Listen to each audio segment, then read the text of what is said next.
Hello everyone and welcome to the new video on the channel.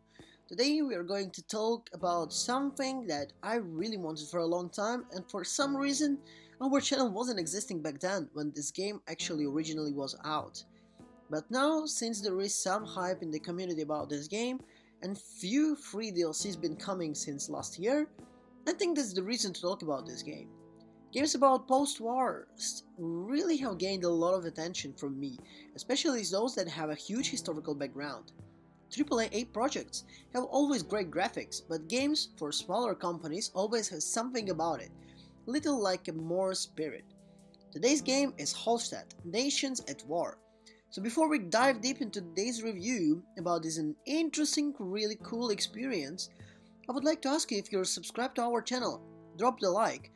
Maybe if you want to dislike it, well, they still don't show. Yet, again. But I would like you also to comment in the comments which another game you would like to see on our channel. So, let's start guys. Holdfast Nations at War is an online multiplayer first and third person shooter, focusing on a combination of teamwork and individual skill, while players take part in the historical clashes in the land, at the sea, waged by the most powerful nations during the Great Napoleonic Era. Large-scale and destructive battles of the Guild War, with over 150 players per server, featuring rifles, machine guns, artillery, grenades, and the other iconic weaponry and mechanics from that time.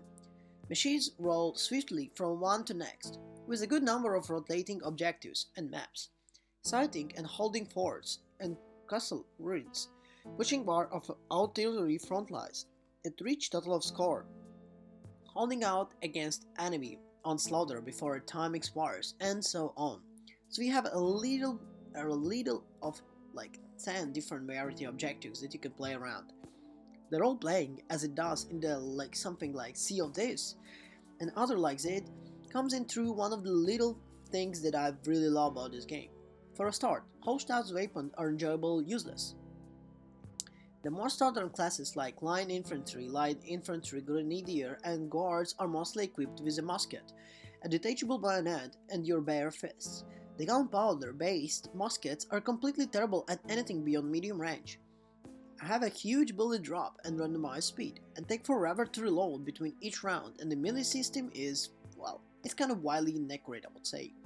For example, the reload takes up to 12 seconds on some of the guns, which is crazy and really not popular things nowadays. There is no point of taking pot shots at the distance enemies that you'd usually face if anyone even close charging the distance from you, as even if melee is accurate, it's still one hit kill when someone gets it right. Immediately you start thinking like a proper infantryman grouping on a one looking of some kind of strategic direction.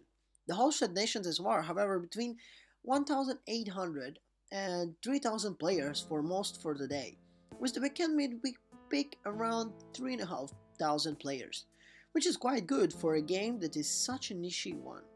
Holdfast Nations at War is a niche game and it's never been widely popular, with a very modest player of currently in February 3,419 was its peak, and it was this February. However, being a niche game, it isn't a bad thing. While most games lose roughly 90% of their daily XCU within 6 months, Holdfast has to retain 65% of its small community. I have encouraged no performance issues while playing Holdfast Nations at War.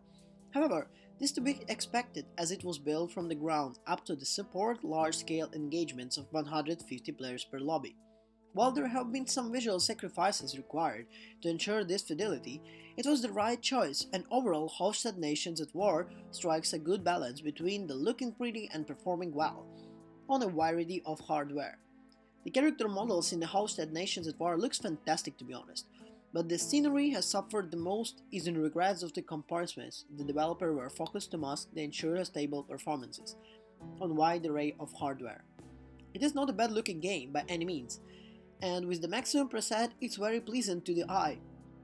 However, at closer inspections, walls, ruins and buildings are very much texture props, and in some instances those textures are not very high quality.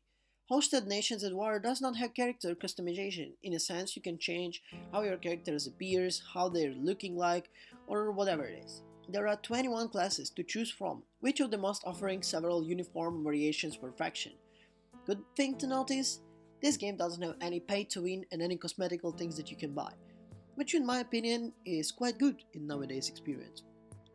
This game is made even more rewarding if you're using in-game voice.